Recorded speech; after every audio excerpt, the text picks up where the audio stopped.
Fatou se retourna brusquement. À quelques pas derrière elle, une silhouette masculine sortit lentement de l'ombre, une torche à la main.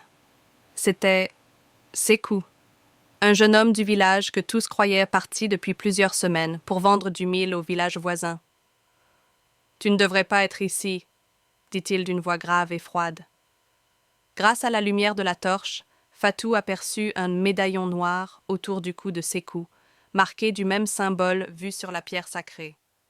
Aussitôt, le tambour ancestral se mit à vibrer. L'esprit du griot translucide, toujours devant la pierre, recula comme blessé par une force invisible. Fatou comprit alors. Sékou n'avait pas quitté Wanjora.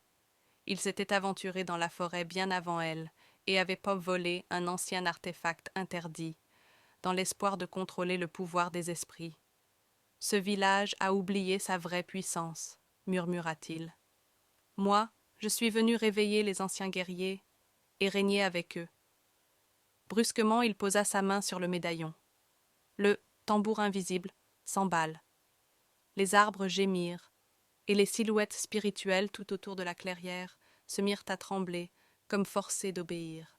Fatou porta instinctivement sa main à l'amulette que lui avait laissée son grand-père. Une douce chaleur en émana.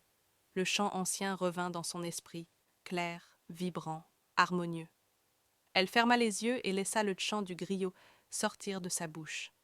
Instantanément, une lumière dorée jaillit de son amulette et se répandit dans toute la clairière. Le tambour de l'esprit s'illumina, et les esprits, au lieu de céder à la colère de Sékou, se mirent à chanter avec elle. Sékou recula, effrayé. Son médaillon se fissura sous l'impact de la lumière. Dans un dernier craquement, l'artefact éclata en poussière, et le jeune homme s'effondra, inconscient. La forêt devint de nouveau silencieuse, mais cette fois, ce silence n'était pas inquiétant. Il était paisible.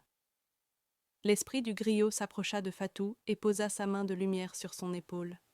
Puis il s'inclina doucement, avant de disparaître parmi les branches. Fatou resta seul dans la clairière, entouré de la lumière douce du tambour ancestral. Au loin, les premiers oiseaux annonçaient l'aube.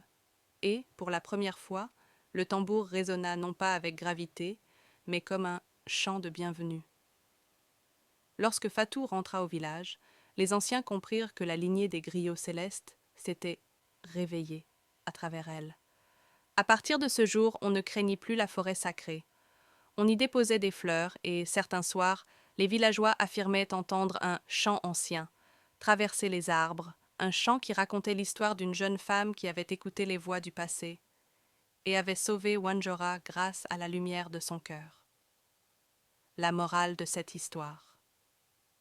Celui qui convoite la puissance détruit l'harmonie, mais celui qui écoute les voix du passé fait naître la lumière.